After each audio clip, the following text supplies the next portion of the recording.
Welcome back. This spiritual cliff note is presented for your consideration. Our text this week is found in the book of Second Corinthians, third chapter, verses 2 and 3. Verse 2. You are our letter, written in our hearts, known and read by all men. Verse 3. Being manifested that you are a letter of Christ, cared for by us, written not with ink, but with the Spirit of the living God, not on tablets of stone, but on tablets of human hearts. This week's title is Testimony, Testimony. Now, reflecting on last week's sermon at Salt, which dealt with this text. And the main focus is that, you are my letter. And, as I see it, these letters that are spoken about in the text include unspoken testimony, which can be defined by sharing or giving a testimony. In Christianity, it's normally telling someone else about your relationship with God. But Christian believers can also define that testimony by the public profession of their faith journey and our relationship with God, which of course includes walk, talk, consistency, which is also another way of saying pursuing holiness in plain view. Letters can generate a variety of responses, such as joy, anticipation, encouragement, recognition, reward, etc. The list is extensive and complex. The letters that we live can produce multiple positive responses. However, today's spiritual cliff note is focused on the avoidance of negative letter generated responses, or in other words, testimony letters. One of the exercises that we did last week in church was uh, we were asked to walk around and share with uh, fellow church members and let them know that I am reading you, which is an excellent way of giving a demonstration of the fact that others are reading who we are by what we say and what we do. It's a reminder that we're always under observation, especially if we have declared ourselves to be a member of the family of God.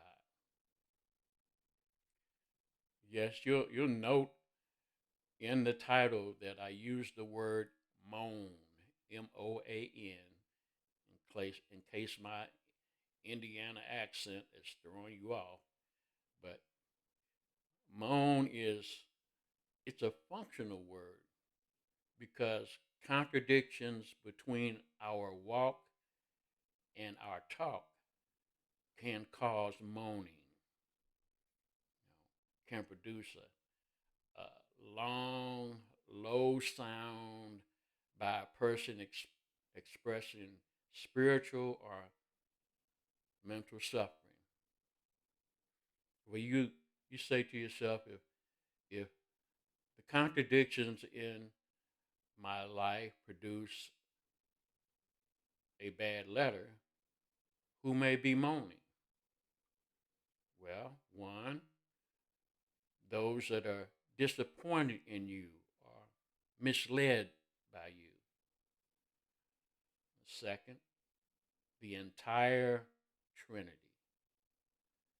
And third, the cloud of witnesses that surround us. Now, there's three products of moaning produced by our either negative or miscommunicating letters that we generate by the inconsistencies between our walk and our talk. These three products listed are not extensive, but the first one is spiritual growth discouragement. That's one of the negative or miscommunicated letter readings that may be caused because of the conflict between our walk and our talk. The second is we may be creating stumbling blocks or stumbling block enhancements. Those that wanted to get in the ark of safety, or those that wanted to pursue holiness, or those that wanted to do better. We may create stumbling blocks or enhancing stumbling blocks that already existed if we're publishing negative letters. And then also, which may fall back on us, is letter author falling guilt. When we realize that we have misled someone, that we have held someone back, that we've had a negative influence on someone, if we're honest about it and we look at the letter that we've written and see the negative results, it could create some guilt for us. I would suggest that moaning generation letters should be avoided. I believe that we can do that if we are striving. The issue is testimony validation and validation efforts. None of us get it right all the time. But the important thing is that on a consistent basis that we're striving to have our walk match our talk, and that striving is evident to others. When I use the term strive, it implies a struggle in opposition to that which comes against us, to be in contention or dispute to the things that try to have us walk a way that is not pleasing to God, striving against temptation, striving for the truth. But can I just get along? Just getting along, when we do that, the enemy wins by not losing. Call that toleration. The enemy will happily accept neutrality because it means the other side is not winning, which makes them susceptible to enemy advancement. We call that Christian backsliding. It's important how we compose the letter that we're presenting so that we can have accurate and effective communication. But in order to do that, it's got to be an on-purpose activity. Or in other words, the pursuit of holiness. And as we pursue or attempt or strive to validate effective witnessing and communications about the letters that we live, we can do better, be better, and help better. Saints win by resisting, kicking the devil out. Not an extensive list, but here are 3 resisting methods that may be helpful. Letter editing. Now that involves self-checks. Or back in the day, they used to say, check yourself before you wreck yourself. But self-checks to determine how well your walk matches your talk, and striving for necessary amending changes. Second, letter proof reading.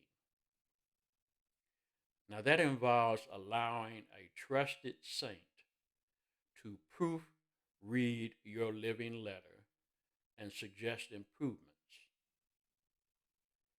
As an author, I can relate to how uncomfortable it can be when you submit your letter to the red ink proofreading suggestion or suggestions. However, if we do so, our sacrifices will be profitable. And then, third, take a geographical or habitual position that makes it more difficult for you to be reached, affected, or infected. I refer you to Psalms 1:1. How blessed is the man who does not walk in the counsel of the wicked, nor stand in the path of sinners, nor sit in the seat of scoffers. Prayerfully, this spiritual cliff note has posed a question for your consideration. Which do you choose? Testimony or testimony? Amen.